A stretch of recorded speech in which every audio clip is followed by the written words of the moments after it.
Nope, I'm not in the protest line on Dave Lyle Boulevard, but I am in Rock Hill here at the library, York County's main library. Today is the board meeting. We were expecting a momentous decision after 2 years on the issue, beginning at least, of moving books, LGBTQ plus books, from the children's section. These are books written for children, from the children's section to the adult section. We've been talking about this for a long time. It's been going on for about 2 years. The issue, pretty much surfaced at the county council with Tom Waudette. It began back then, but the county council doesn't micromanage the library. So what they have done is over the past 2 years, replaced 6 out of the 7 board members who used to be purely library type people with conservatives who have an agenda.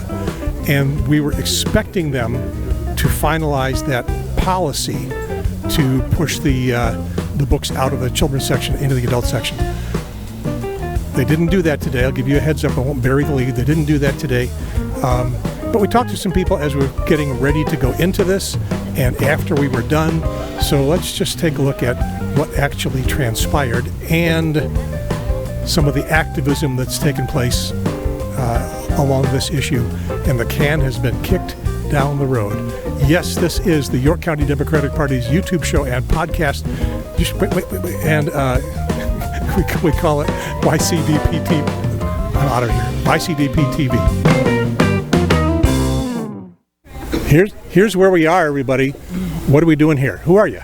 My name is Marnie. I am a parent, I'm a former teacher, I'm an author, and I'm here today to try to convince the board of the York County Library that there is no reason to remove any books from the children's section that contain any reference to LGBTQ or transgender or anything that they feel is inappropriate based on their own personal decisions. How long have you been following this ongoing saga? I will say I just started following recently, as I am on several different groups where I've seen it mentioned and decided it was worth my time to come out here and try and make a difference. So you've seen the changes in the library board. What do you expect the outcome's going to be? I'm hoping, beyond hope, that we can see a change, even if it's a small one today, even if we can put a stay on this decision until a later time and have more discussion on it. What I expect is a lot of disagreement. I expect there to be a lot of pushback from the board, and I'm just going to say that I expect to see some change, and hopefully some changed minds is the most important thing. Okay, the meeting is at noon. It's 11:15, well, like an hour and a quarter early. Why are we all here so early? They have a limit of 60 people allowed to attend the meeting, and a limit of only the first 6 people are allowed to speak at 2 minutes apiece. So we wanted to make sure that our voices would be heard. So I'm here along with a bunch of other people that are truly supportive of this issue to let our voices be heard today. And we were expecting to be kind of in the minority, but everybody here in line early is supporting the York County Library Group. Yes, and I'm thrilled to see that. I think it's absolutely wonderful that we have such a large group coming out to support us today. I was pretty excited to see that myself. All right, I guess next we're probably going to go inside and see what really happens. This is Support York County Libraries. Our QR code for our join our Support York County Library Facebook group. We also have a website. You can sign up to our upcoming newsletter. We have a public page on Facebook and Instagram, and you can scan the QR code to sign our Stop Censorship in York County Library petition, please. All right, everyone, it is officially 12 o'clock p.m. I am calling the August 14th, 2025 Library Board meeting to order, and we do have a quorum. So now we go to public comments. Carol? The first name is Mark Wells. I'm Mark Wells. I live on Henry Snob Road in Clover. I'm here today as a lifelong reader, book lover, and library patron. While I'm very concerned about the decisions and process this board has been undertaking over the last several months and years, I don't want to spend my time only on complaints. Instead, I want to tell you about my vision for our library's future and our world. I want a world where kids, and especially teenagers, are excited to go to the library and read books. Books where they can find a reflection of themselves and also learn about and accept other people who aren't like them because they understand our shared humanity. I want a world where the diversity of our community is communicated and celebrated, not hidden on a top shelf out of fear. I want a world where a child's curiosity is the only limit to their ability to learn and engage with the world around them. I want a world where parents join their children in reading and talking about tough topics instead of threatening the rights of other parents to allow their own children to read whatever they want. I want a world full of librarians, full stop, and librarians dedicated to the enrichment and intellectual development of children and all patrons, not enforcing complicated library card and checkout policies and telling children and teens which books they can't read. I want a world where our library board consists of members who love books, understand and appreciate libraries, and use our tax money wisely, not one stacked with political appointees determined to enact policies from another county that's already involved in a costly legal battle over the same changes. I want a world where we make decisions about how to grow our library system based on a formal needs assessment, not unprofessional surveys in a clandestine process. I urge the board to abandon the pursuit of discriminatory anti-LGBTQ plus policies that could end in a lawsuit and to fund our third-party needs assessment to inform and ensure the long-awaited expansion of our library system. Thank you.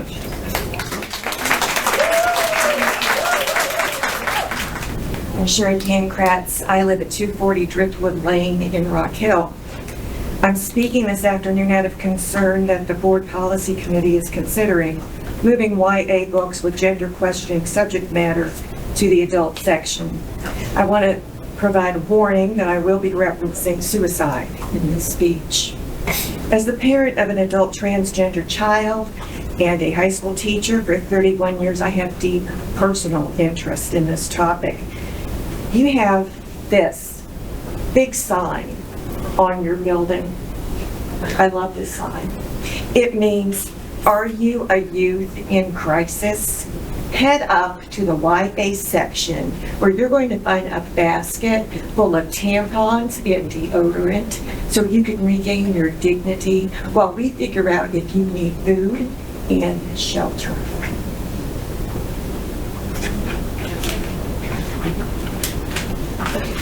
York County has youth in crisis. Extrapolating data from the most recent U.S. Census and the CDC, we can estimate that York County has between 900 and 1,000 high schoolers who identify as trans or questioning. We know that 10% of them will be living in unstable housing. We have youth in crisis. We also know from the National Institute of Health that 250 to 400 of them will attempt suicide. The higher numbers tend to be reflected by youth living in rural communities. We have youth in crisis. The NIH also found that simple acceptance. Could there be anything easier? Simple acceptance will dramatically reduce that number. Sherry, I hope you understand the gravity of your actions. I pray that you will find a grace to accept the diversity of this county. Thank you.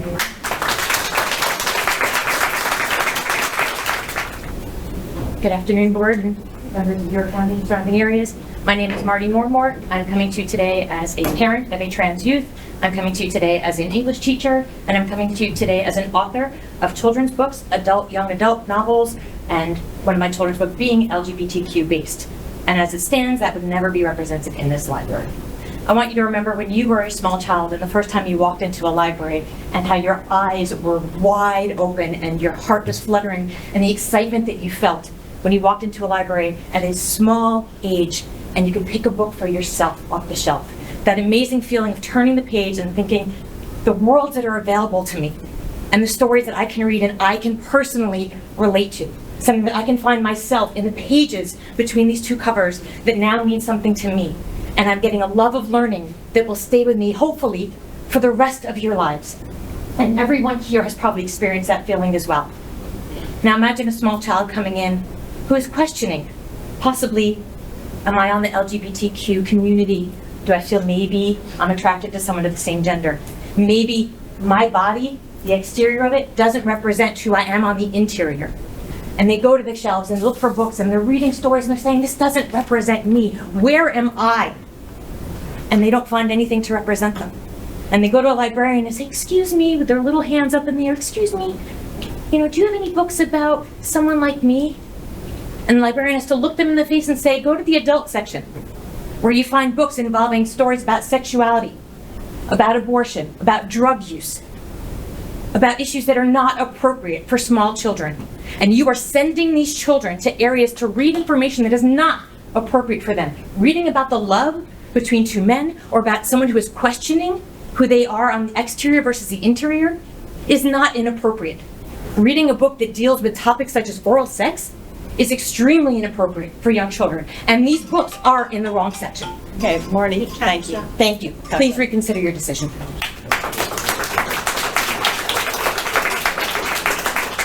My name is Karen Stock, and I'm here as a resident of York County and an educator.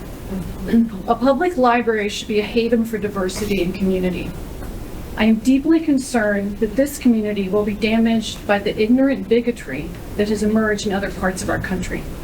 The issue for South Carolina Library seems to hinge on what qualifies as prurient. And here I quote from the state legislature.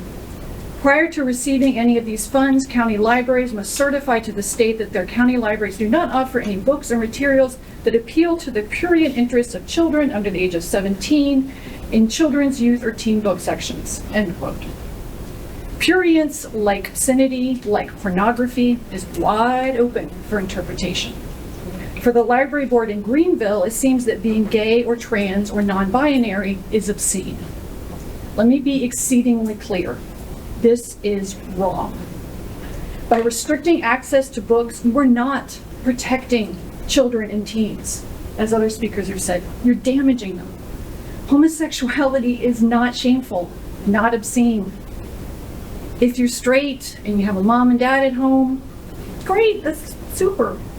And then you're exposed to other viewpoints in the library, that's not corruption. That may in fact create empathy and compassion. And I think we can all agree we need more empathy and compassion right now. Lastly, librarians should be trusted. They are professionals who are trained to select appropriate materials for their patrons. They're not in it to push an agenda, certainly not for the big paycheck. We need all libraries to be spaces free of hateful bigotry. Difference is not a threat, it is a strength. Thank you. My name is Robert Rummage. I live at 720 Balboa Court in Fort Mill, South Carolina. And I have adult children that are in college or even out of college that are still accessing the York County Library books. My children, I have a 13-year-old and a 16-year-old that regularly go to the Fort Mill Library, and I love the library. I am a parent, though, that is in disagreement with much of what I've heard today, in that the place of a library is to be a place where we highlight certain books to children and to young adults. I have noticed as a parent, when I go in, an uptick of the kind of books that are kind of prominently displayed that are proactively trying to convince my children that gay is good. I love gay people. I have gay friends. I also am a parent, and I do not hear from these particular individuals my perspective, which is I am certainly thankful for the decisions that are being proposed, for the proposals that are coming from this board, not to ban books, but to say sexually explicit material that should not be targeting, should not be in the place of the children's section and the young adult section, that sexually explicit material should indeed be in the adult section. So I am in support of the decision as I'm hearing you discuss it and as the decision is, and I'm one of the lone voices as a common sense parent saying thank you, not for banning, but thank you for common sense policy. We can agree to disagree, but I think you've struck an excellent tone in saying we're not going to ban, but we're going to move to an appropriate location. Thank you for hearing me. My name is Shannon. I'm a resident and a mother. My daughter Olive started kindergarten last week. We're very excited about that. She's a huge fan of the library. Please don't ever tell her that you generously allow her to take out 30 books at a time. She will take you up on that. We usually limit her to about 3. I don't often take the day off work to just tell a public institution to keep doing what you're doing, but this topic really seemed worth it. The York County's own guiding principles, as stated on the website, affirm that it's contrary to the public interest to determine a book's acceptability based on the author's political or personal background, or to confine adults and young people to read only what someone else deems suitable. And that's why I'm here, to speak in defense of this freedom. Censorship and book bans don't just remove words from shelves, they remove ideas from our shared community conversation.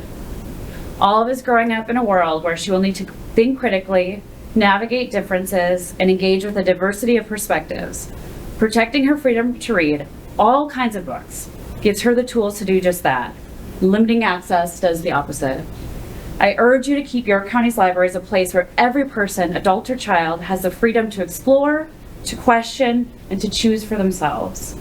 Our shelves should reflect the fullness of the human experience, not just the narrow slice any one group approves of. So thank you for your time and for protecting the freedom to read for Olive and for me and for the whole community.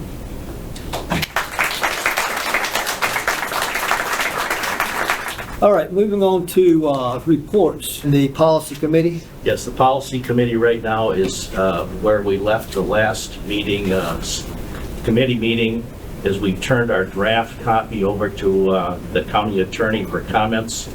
And indeed, we're going to receive partial comments today and under legal advice.